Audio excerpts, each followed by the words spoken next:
কেমন হতে পারতো এই এক মাস। যা হয়েছে তা তো দেখেছি। কেমন হতে পারতো ব্যাপারটা অনেকটা ওয়াইল্ড ড্রিমের মতো, মানে ভাবছি এরকম হতে পারতো, কিন্তু সেটা হয়নি। ওটা আসলে হবার ছিল না। ধরুন, হঠাৎ করে পত্রপত্রিকায় দেখলাম যে সরকার রাজনীতির ব্যাপারে আলোচনা শুরু করেছেন, লেখালেখি হলো। তারপরে আবার আমাকে, যেহেতু আমি জোটের কোঅর্ডিনেটর, আমাকে জানানো হলো সরকারের পক্ষ থেকে, আপনাদের সাথে তো কথা একবার হয়েছে, আর এখন আমরা কথা বলছি না। আমাদের সঙ্গে কথা হয়েছে নির্দিষ্ট একটা বিষয়ে, কোনো রাজনৈতিক বিষয় নয়। এই পুরা বিষয়টাই রাজনৈতিক। অভ্যুত্থান, ক্ষমতা দখল, নতুন অন্তর্বর্তী সরকার গঠন, কোনোটাই রাজনীতির বাইরে নয়। এই সরকার যে পথে যাবে, যেখানে যাবে, সেটাও একটা রাজনৈতিক বিষয়, কিন্তু রাজনৈতিক আলোচনাটাই শুরু হয়নি। 17টা দলের সঙ্গে বসেছিল তারা, 2000 প্রস্তাব দিয়েছে। এই 2000 প্রস্তাবের মধ্যে নর্থ পোল সাউথ পোল আছে। সরকার গাড়িটা চালাচ্ছেন, দেশের গাড়ি। সরকারকে ঠিক করতে হবে তারা কি রাখবেন কি রাখবেন না। যেমন একজন দীর্ঘদিন আয়নাঘরে থেকে বেরিয়ে এসে বললেন জাতীয় সঙ্গীত বদলে দিতে হবে। সরকার কিন্তু বলেছেন এই ধরনের বিতর্কিত কথায় তারা কান দেবেন না। এই রকম বিতর্কিত, পরস্পর একেবারেই বিপ্রতীপ কথাবার্তা, বিপরীত ধর্মী কথাবার্তা তো হচ্ছে। আমার কাছে মনে হয়েছে এই এক মাস এই ব্যাপারে সরকারের রাজনৈতিক দৃষ্টিভঙ্গিটা বোঝা যায়নি। এটা স্পষ্ট। আমাদের কাছে সবচাইতে বড় দায়িত্ব হচ্ছে ফ্যাসিবাদের প্রাথমিক বিজয় হয়েছে তার বিরুদ্ধে। আমরা জিতেছি, সরকার হেরেছে। আমাদের দ্বিতীয় পর্যায়ের লড়াই হচ্ছে যে জন্যে লড়েছি সেটা অর্জন করা। ওরা বলেছে নতুন বাংলাদেশ, আমরা কেউ বলি সমাজতান্ত্রিক বাংলাদেশ, কেউ বলি গণতান্ত্রিক, আমি বলি কল্যাণ রাষ্ট্র, কেউ বলে মানবিক রাষ্ট্র, কিন্তু নির্যাসটা একটাই। আগে যে অত্যাচার নির্যাতনের দেশ ছিল সেটা থাকবে না, নতুন একটা দেশ হবে যেখানে বাস করবার মতো হবে।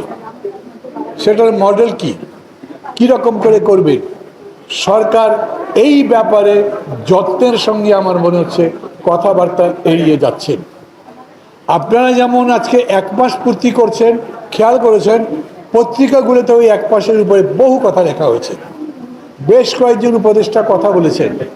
এর মধ্যে একজন উপদেষ্টা খুব স্পষ্ট করেই বলেছেন সংস্কার করতে হবে আমাদেরকে, তার জন্য সময় দিন। আমরা তো দিয়েছি। আমরা এই সরকারের বিরুদ্ধে এখন পর্যন্ত কথা বলিনি।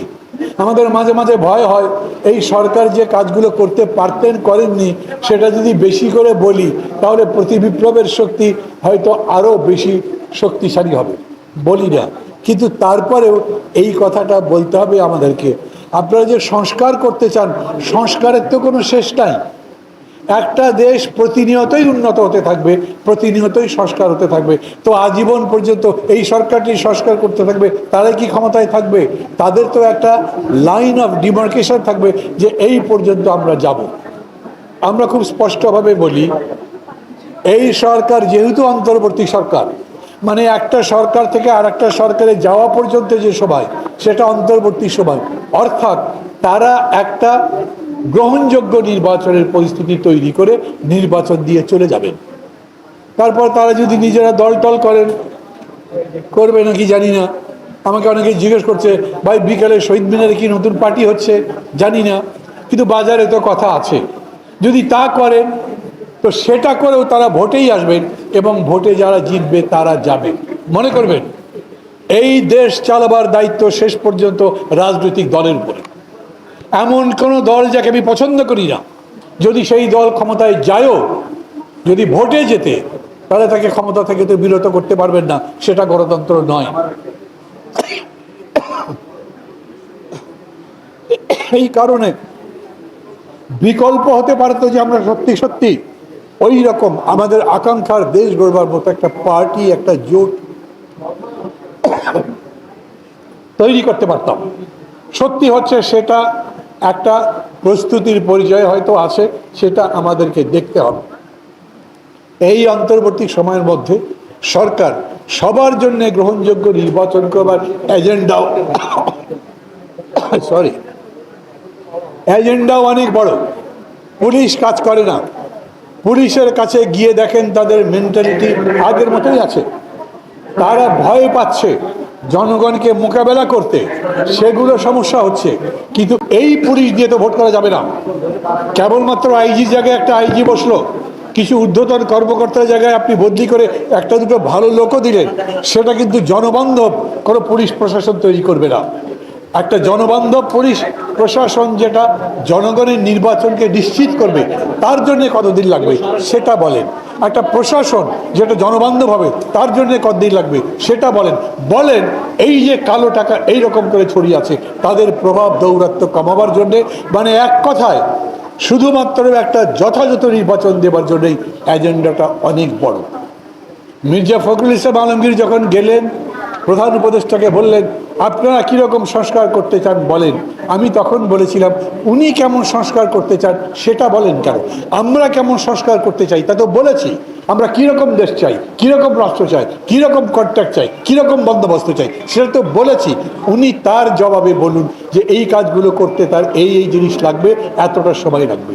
কিন্তু আজ যখন তারা বলছেন সংস্কার করব আমরা, ততদিন সময় দিন, তখন তো বলতে হবে কি কি এজেন্ডা সংস্কারে আছে সেটা বলেন, এবং তার জন্য কতদিন লাগবে সেটা বলেন। এই ব্যাপারে এই এক মাসে আমি কোনো লাইট দেখতে পাচ্ছি না। এখন হয়তো তাদের কাছে আছে, অথবা তারা মনে করছেন এখনই বলা যাবে না। কিন্তু এটা সত্যি, যদি জাতীয় ঐকমত্যের ভিত্তিতে না যান, তাহলে কোনো জিনিস সফল হবে না। আমি এই প্রসঙ্গেই মনে করি সরকারকে বিচার করা দরকার। এক মাস নিশ্চয়ই মূল্যায়নের জন্য যথেষ্ট নয়, but still morning shows the day.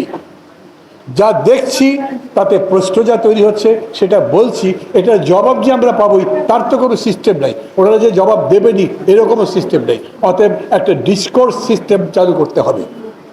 আপনি যদি ফ্লাড নিয়ে এনজিওর সঙ্গে কথা বলতে পারেন ঘন্টা ধরে, আপনি যদি ব্যবসায়ীদের ডেকে কথা বলতে পারেন যারা বিগত স্বৈরাচারের সঙ্গে আপোষ খালি করেনি, বলেছে যতদিন থাকবেন ততদিন তাদের রাখবো, তাহলে আমাদের সাথে কথা বলতে পারবেন না কেন?